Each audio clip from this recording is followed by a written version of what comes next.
What actually happened with you and Bradshaw? I guess with the ribbing of Don Callis or something like that, with toothpicks in his car, or something like that. It started out Bradshaw when we first came in.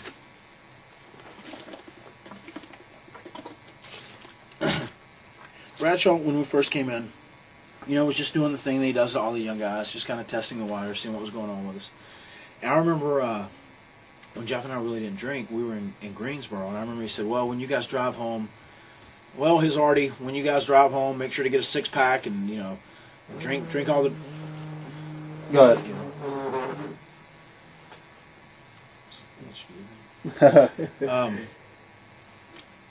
I remember Bradshaw just said, well, his Artie says, when you guys leave from Greensboro tonight and you're driving back home to your house in North Carolina, he said, I want you to get 6 bottles of beer or whatever. He said, drink all the beers on the way home and throw all the bottles at street signs.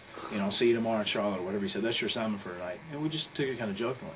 We saw him in Charlotte the next night, and he said, well, his Arties, did you fulfill the assignment? We were like, oh, actually we didn't. We didn't get any beer on the way home. Just saying, he said, you didn't? He said, that's what I asked you to do. He said, well, you two can go to hell. And he's kind of half-ass joking, but, at the time we didn't even think about it. Like Jeff said, we just should have lied. We just should have lied. And I remember, the following weekend, we were in San Antonio, and we went to the dressing rooms there. It was the old building out there. It was I can't remember what the name of that building is. Freeman? Yes, the Freeman Coliseum. Freeman Coliseum. It's an old building. Real hot during the summer, real cold during the winter. Right. And there's 2 places where there's locker rooms. We were in one locker room where half the crew was, and we went and had our match, and Bradshaw came in and made everybody move their bags out.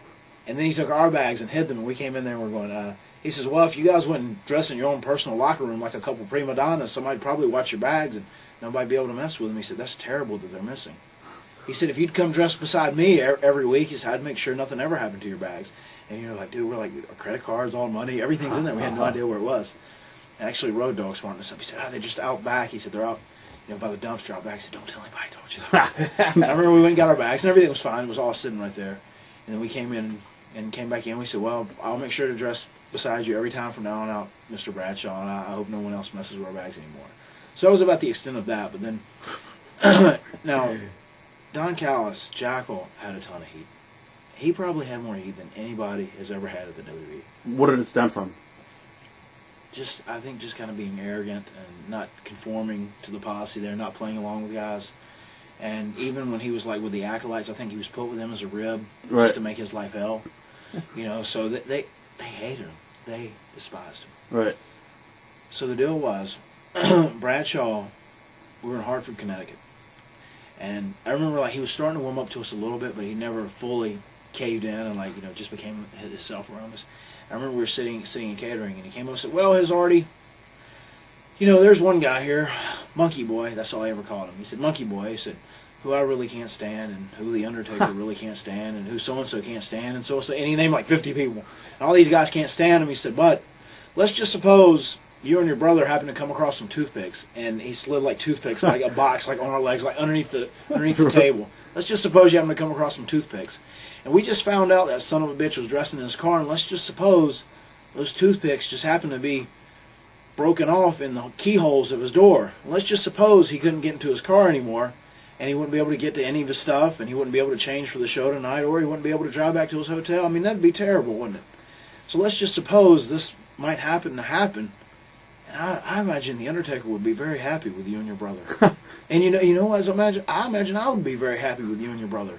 And I'd actually like to buy you boys a beer after that. Let's just suppose that would happen. And I remember Jeff was like, and I just looked at Jeff and said, cool, man, I got it. I said, let's just suppose it did happen.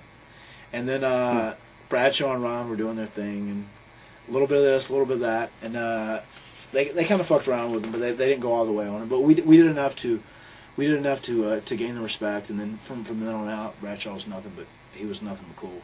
I got along with him great after that. From then out. The JBL Meanie incident. I never really saw it because I didn't even watch all the way.